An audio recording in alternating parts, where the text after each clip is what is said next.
రాజన్న సిరిసిల్ల జిల్లా కోనరావుపేట మండలం మరిమండల గ్రామంలో నిన్న రాత్రి కురిసిన వడగండ్ల వర్షాల కారణంగా నష్టపోయిన పంటలను రాష్ట్ర ప్రభుత్వ విప్ ఆది శ్రీనివాస్ జిల్లాధికారులతో కలిసి ఆదివారం పరిశీలించారు. ఈ సందర్భంగా ఆయన మాట్లాడుతూ వడగండ్ల వర్షానికి నష్టపోయిన రైతులను ఆదుకుంటామని అన్నారు. రైతులు నష్టపోయిన పంటలను అంచనా వేసి నివేదిక అందజేయాలని అధికారులను ఆదేశించడం జరిగిందన్నారు. నష్టపోయిన రైతులకు నష్టపరిహారం అందేలా చూస్తామని, రైతులకు ప్రజాప్రభుత్వం ఎప్పుడూ అండగా ఉంటుందని అన్నారు.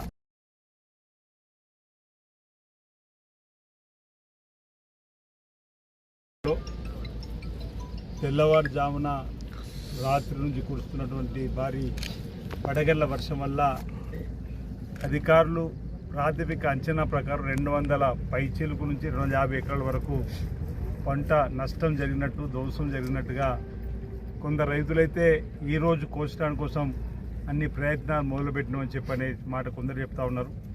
చేతికి వచ్చిన పంట పోయిందనేటువంటి మాట కూడా గిరిజన రైతులతో పాటు గ్రామంలో ఉన్నటువంటి ఎస్సీ బీసీ రైతులందరూ కూడా చెప్తున్న మాట చూస్తుంటే కూడా బాధేస్తుంది. ఇప్పుడే అందరూ లాల్ సింగ్ నుంచి తండా నుంచి కూడా అక్కడ కూడా మాకు చెప్తా ఉన్నారు.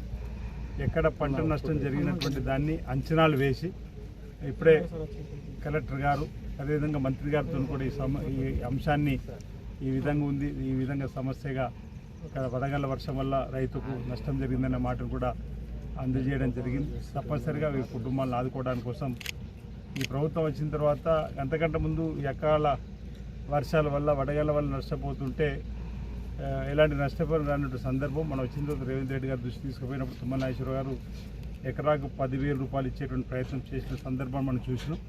ఈరోజు ఇక్కడ కూడా జరిగినటువంటి ఈ వడగళ్ల వర్షం వల్ల వడగళ్ళు కూడా చాలా భారీగా పడ్డాయన్న మాట చెప్తున్నారు. పెద్ద పెద్ద చెట్లకు ఆకులు కూడా వెళ్ళిపోయాయని చెప్తా ఉన్నారు. ఒకవేళ ఇది రైతులు గిట్ట శైలాలో ఉన్నప్పుడు పడితే ప్రాణ నష్టానికి ఇబ్బంది కూడా జరిగేటువంటి ఇబ్బంది అనే మాట చెప్తున్నటువంటి సందర్భం కాబట్టి ఇప్పుడే అధికారులకు ఆదేశాలు ఇవ్వడం జరిగింది.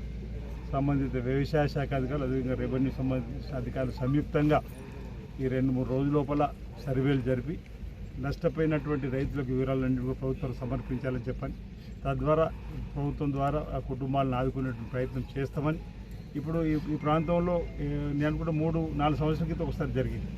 అప్పుడు కూడా వడగళ్ల వర్షం వాళ్ళు జరిగినట్టుగా అప్పుడు కూడా నేను వచ్చినట్టుగా గుర్తు. రైతులకు అండగా ఈ ప్రభుత్వం నిలబడుతుంది. ఈ సన్నపు వడ్లకు సంబంధించి కూడా ఇక్కడ మేము వేసినాం. అంటే ప్రభుత్వం బోనస్ 500 ఇస్తుందని చెప్పినటువంటి ఆలోచన ఒకటి, తొందరగా పంట చేతికి వస్తుందని చెప్పిన ఆలోచన.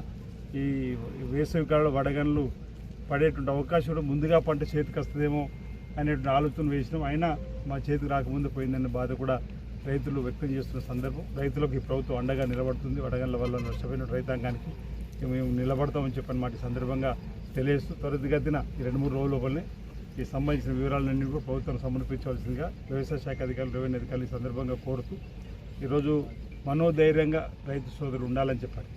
ఇప్పుడు లాల్ చెప్తున్నటువంటి సందర్భంలో మంచి బోర్ పడ్డది.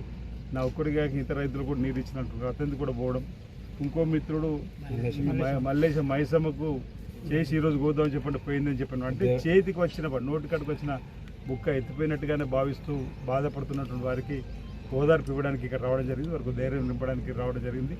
వారికి మనోధైర్యాన్ని కల్పిస్తూ ప్రభుత్వం మీకు అండగా నిలబడుతుందని చెప్పిన వాటి సందర్భంగా తెలియజేస్తూ వెంటనే అధికారులు సంబంధిత నష్టపరిహారం సంబంధించిన వివరాలు సమర్పించాల్సి కోరుతా ఉన్నాను.